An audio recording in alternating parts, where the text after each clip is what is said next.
Greetings, students of the 10th form, and this time we are going to look through Chapter 5E Writing Skills of our wonderful Spotlight 10 study book. Здравствуйте, уважаемые десятиклассники! Сегодня мы с вами разберем главу 5И «Навыки письма» нашего замечательного учебника Spotlight 10. And the chapter is rather big, so it makes sense to split it into videos. Глава у нас большая, поэтому мы разобьем ее на два видео. Первое видео будет содержать первые две страницы главы, ну а остальное мы разберем уже в следующем обзоре. So, stories. Данная глава посвящена написанию рассказа. Exercise 1. What can a story be about? What tenses do we normally use? Read the theory box and check. Итак, нас спрашивают, о чем у нас может быть рассказ и какие времена мы обычно используем для составления рассказа. Нас просят прочитать теорию и узнать. So the theory. Stories can be written in the first person, I, we, about real or imaginary events that happened to us, or in the third person, he, she, they, about events that happened to someone else. И вот у нас ответ на первый вопрос. Рассказы у нас могут быть написаны от первого лица. Это реализуется через местоимение «я» и «мы» английский. О реальных либо воображаемых выдуманных событиях, которые случились с нами. Мы видим здесь happened в прошедшем времени и уже начинаем догадываться, каков будет ответ на следующий вопрос. Или же рассказы у нас пишутся от третьего лица с использованием местоимений он, она, они о событиях, которые случились с кем-то еще. И вновь у нас здесь happened в прошедшем времени, что плавно подводит нас к ответу на второй вопрос. A variety of past tenses are used to describe actions or events that started and finished in the past. Past simple, to set the scene and to describe events in progress at a certain time. Past continuous, or to give background information and describe events that happened before other past events. Past perfect. Так, для написания рассказов мы используем все многообразие времен прошедших английского языка, и используются они для того, чтобы описать действия либо же события, которые начались и закончились в прошлом, в этом случае у нас past simple используется, для того, чтобы задать сцену, на которой будет происходить действие, либо же описать события, которые длились в определенное время. И для этого мы используем past continuous. Помните, солнышко светило, птички пели, ну и так далее. Или же для того, чтобы предоставить информационный бэкграунд, то есть, условно говоря, познакомить читателя с тем, что у нас происходило до событий в рассказе, а также для того, чтобы описать события, которые случились до каких-то других событий в прошлом, ну, например, до событий, о которых повествует наш рассказ. В этом случае у нас past perfect. Stories always have an introduction, which sets the scene, who, when, where, what happened, etc. in an interesting way, a main body that develops the storyline, and a conclusion to end the story and describe the character's feelings. A surprising ending makes a long-lasting impression on the reader. Рассказы у нас состоят из вводной части, в которой задается сцена, то есть кто, когда, где и что делал и что происходило, ну и так далее, как можно более интересном ключе, естественно. Дальше идет у нас основная часть рассказа, которая развивает сюжетную линию, ну и закономерно идет завершающая часть, призванная закончить историю и описать те ощущения, которые были у персонажей. И достаточно важный момент, что концовка-сюрприз оставляет у читателя долгое впечатление о рассказе. То есть, если у нас концовка оказалась неожиданной, больше шансов, что читателю понравится наш рассказ. And to sum up, we can say, a story can be about something that happened to us. We normally use past tenses when telling stories.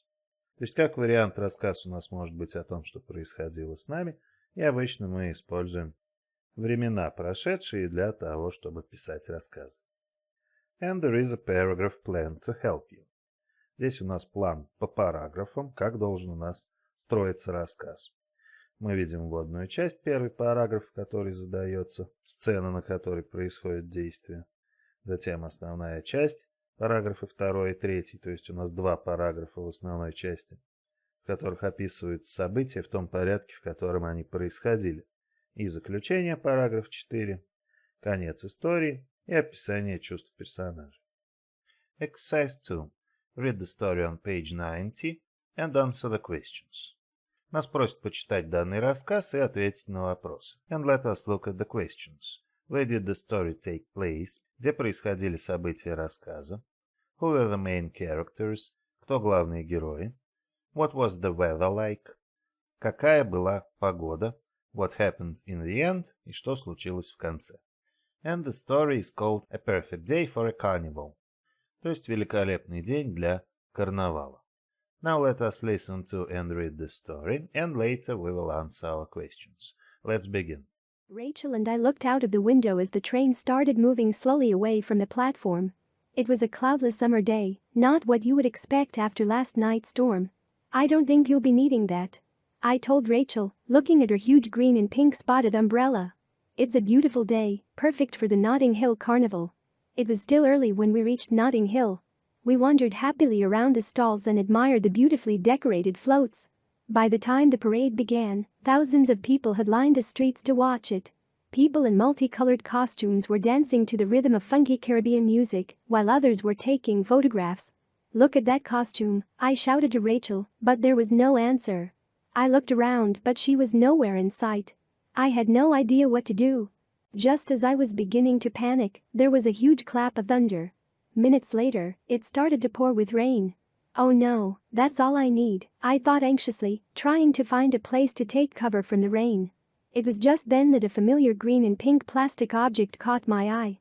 It was Rachel's umbrella. Quickly, I moved towards it. Dripping wet but relieved, we entered the first cafe we found.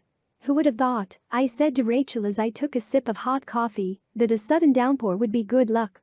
Yes, Rachel replied smiling, without it, you wouldn't have spotted my special umbrella, Sarah. So, where did the story take place? And we can see that the story took place at the Notting Hill Carnival. История у нас происходила на Ноттинг-Хиллском карнавале.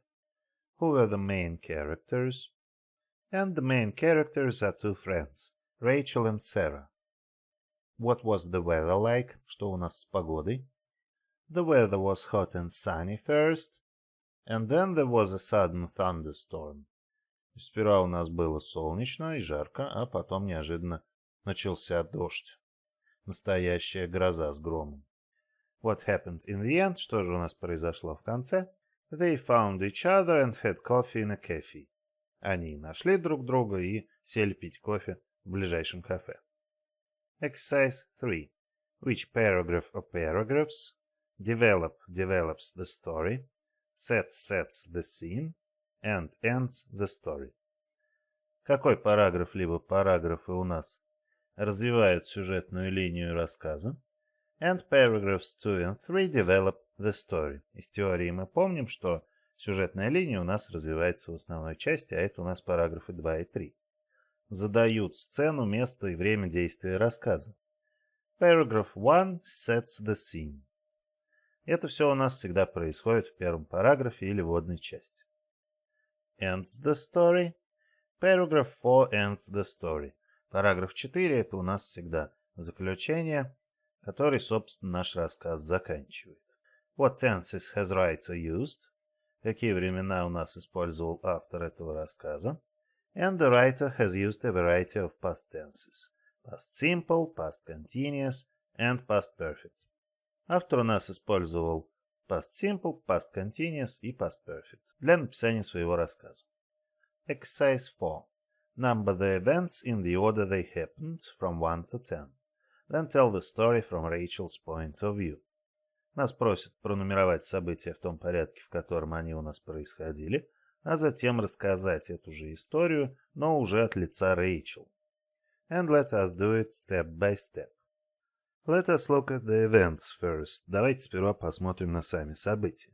There was a violent storm. Случилась сильная гроза, началась она у нас. The procession began. Процессия, видимо, парад начался. The girls took a look around. Девушки у нас осмотрелись. The girls arrived in Notting Hill. Девушки прибыли в Notting Hill. The girls had coffee together. Девушки вместе пили кофе. Sarah saw Rachel's umbrella. Сара увидела зонтик Рэйчел. Thousands of people lined the streets. Тысячи людей выстроились вдоль улиц. Ну, как на параде, вы знаете, бывает, по дороге от платформы люди стоят на тротуарах. The girls traveled to London by train. Девушки отправились в Лондон поездом. Sarah got separated from Rachel. Сара потеряла в толпе Рэйчел. The girls were reunited. Девушки вновь нашли друг друга. Но имеется в виду в толпе, после того, как потерялись. And we know that the story starts with the girls traveled to London by train. Then they arrived in Notting Hill. After that, the girls took a look around. Thousands of people lined in the streets. The procession began. There was a violent storm. Как только начался парад, тут же пошел дождь, началась гроза. Sarah got separated from Rachel. Сара в этот момент потеряла Рэйчел в толпе. Then Sarah saw Rachel's umbrella. По счастью, она увидела зонтик Рэйчел. The girls were reunited. То есть по зонтику Сара нашла Рэйчел, и они воссоединились. And the girls had coffee together in the end. В конце они вместе счастливо пили кофе.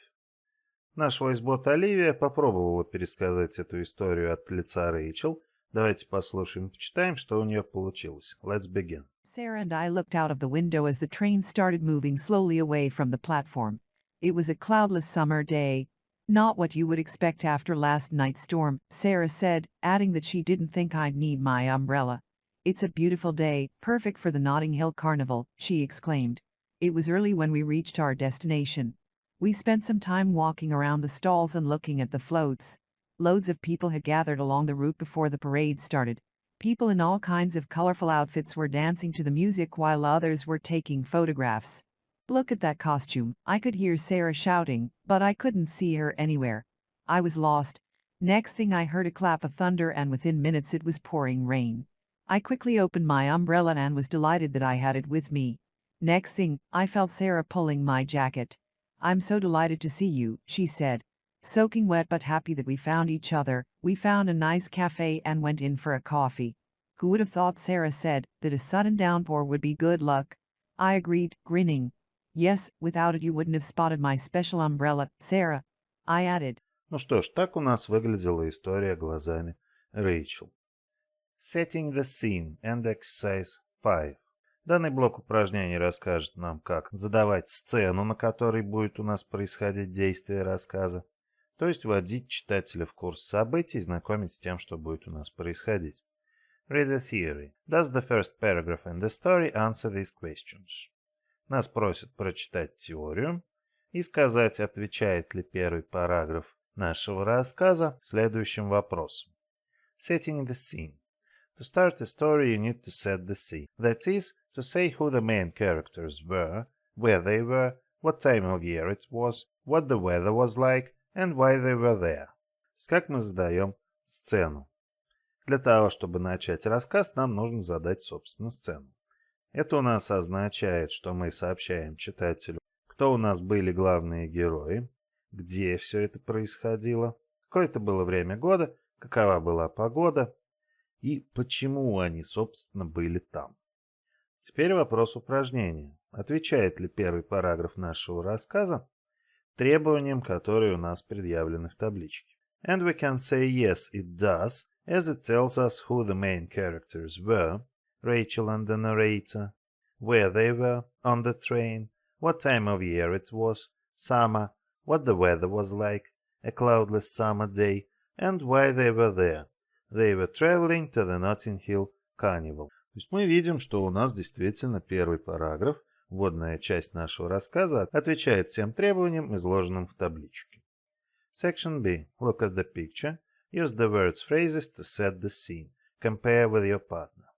Итак, у нас есть картинка, нам нужно на нее посмотреть и использовать данные фразы и слова для того, чтобы задать сцену для будущего рассказа.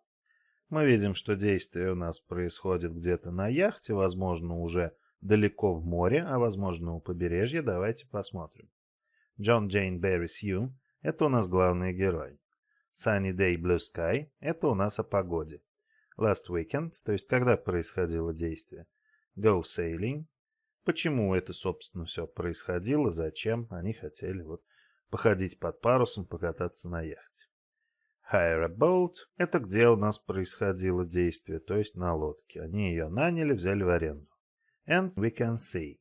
John, Jane, Sue and Barry decided to go sailing last weekend. It was a sunny day with a blue sky, and they had hired a big boat. То есть примерно так мы можем начать наш рассказ.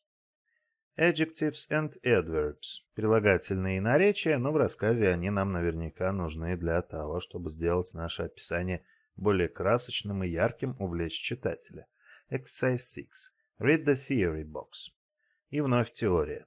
Using adjectives and adverbs, a variety of adjectives and adverbs livens up your story. Use more sophisticated adjectives and adverbs such as fabulous, wonderful, cautiously, etc., instead of simple ones such as good, nice, happy, bad, big, well, etc., to spice up your narrative. Итак, большое количество разнообразных прилагательных и наречий оживляет вашу историю. Старайтесь использовать более сложные прилагательные и наречия, такие как fabulous, wonderful, cautiously и так далее, вместо простых прилагательных, таких как good, nice, happy, bad, big. Мы видим, что между ними разница, эти у нас из двух слогов и более, эти односложные, поэтому они простые, а эти, соответственно, сложные. Для чего? Опять же, для того, чтобы сделать ваш рассказ более интересным читателю. To spice up – это дословно добавить специй вашему повествованию. Ну, понятно, что это у нас иносказательно. Section B. Replace the adjectives in bold in the paragraph below with more interesting ones from the list.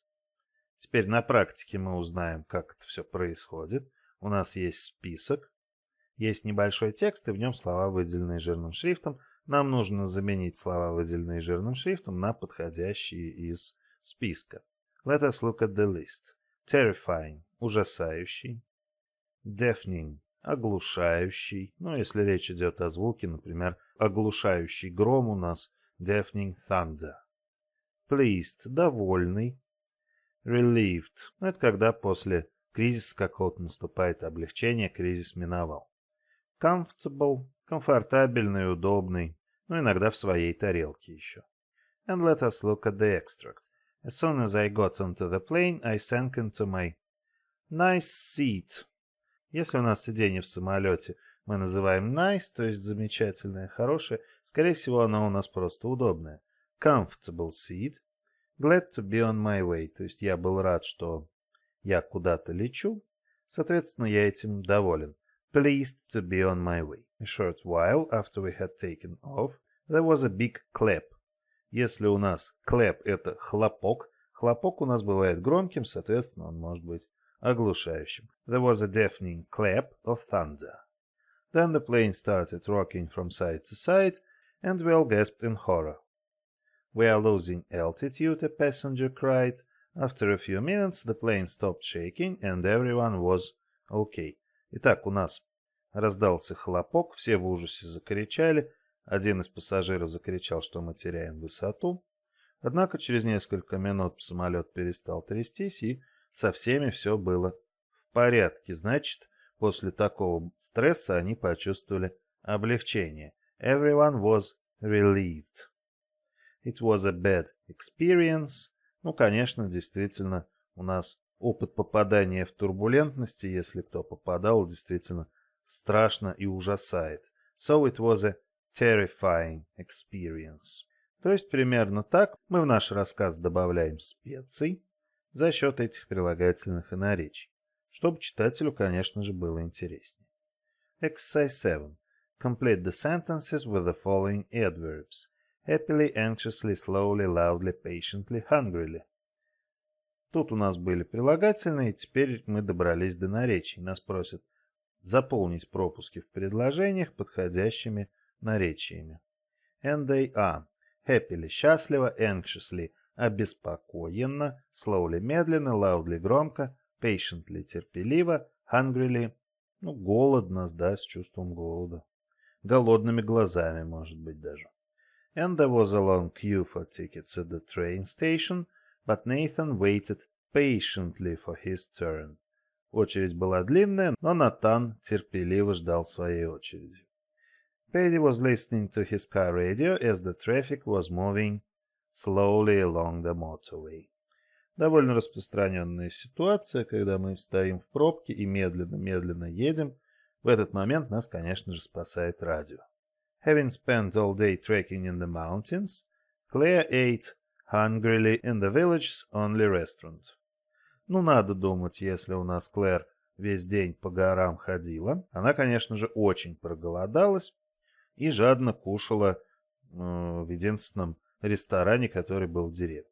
There's too much snow for us to climb it today, John thought anxiously as he looked at the mountain. Сегодня слишком много снега для того, чтобы могли покорить гору. Обеспокоенно думал Джон, в то время как смотрел на нее, имеется в виду гору. Nora screamed loudly at the sight of the huge lion. Ничего удивительного, если кто-то непривычный видит огромного льва, конечно, он, скорее всего, громко закричит. Barry smiled happily when his grandchildren entered the room. Барри у нас дедушка, и, конечно, как любой дедушка, он счастливо улыбнулся, когда его внуки вошли в комнату. Section B. Use the phrases in bold in exercise 7a in sentences of your own. Теперь вас просят составить с получившимися у нас сочетаниями ваши собственные предложения. Я думаю, после того, как мы их настолько подробно разобрали, вопросов с этим упражнением у вас не будет. And that is all for today. Thank you. It was a pleasure again. Hope to see you soon and bye-bye.